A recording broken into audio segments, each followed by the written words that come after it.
ரெண்டும் வேறு வேறு பேட்டர்ன்லாம் இல்லை, ஒரே பேட்டர்ன். அது மருத்துவர் ஐயா பேட்டர்ன் தான். அவர் வந்து டெம்போவை பில்டு பண்ண கூட இன்றைக்கி கோரிக்கை வைப்பார். எடுத்தவுடனே காலரை தூக்கி விட்டுட்டு சண்டை போட முடியாது அரசியலில். ஃபஸ்ட்டு கோரிக்கை, எப்பா நான் கோரிக்கை வச்சேனே வன்னியர் சமுதாயத்துக்கு, இந்த கோரிக்கை என்னாச்சு, அடுத்த கேள்வி, அதுக்கப்புறம் ஒரு ரிமைண்டரு, மூணாவது ஒரு கண்டன குரல், அதுக்கப்புறம் ஒரு போராட்டம், அதுக்கப்புறம் நான் ஏன் உன்னை எதிர்க்கிறேன், நான் ஏன் வந்து அதிமுகவில் சேர்றேன், இல்லை நான் ஏன் பிஜேபியில் சேர்றேன், இதெல்லாம் வச்சுன்னு கூட அவர் பில்டப் பண்ணி வருவார். அதாவதுங்க, தகப்பனாருக்கு வந்து ஒரு சில விஷயத்தை நீங்கள் சொல்லிக் கொடுக்க முடியாது. அவர் தகப்பன், உங்களுக்கு அப்பா, அவர் போட்ட வந்த நீங்கள் இன்றைக்கி மனசாட்சியோடு பேசுங்க. ஐயா மருத்துவர் ராமதாஸ் ஒண்டி இல்லை அப்படின்னா இன்றைக்கி அன்புமணி ராமதாஸ் ஐயாவை எத்தனை பேருக்கு தமிழக அரசியலில் தெரிஞ்சிருக்கும்.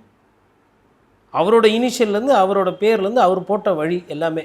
இன்றைக்கி மாவீரன் நான் அதாவது என்னோடய முதல் பிள்ளை அப்படின்ற அளவுக்கு பேசுகிறாரு.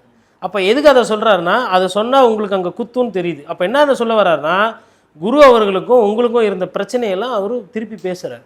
பேச வேண்டிய கட்டாயத்துக்கு அவர் தள்ளது யார்?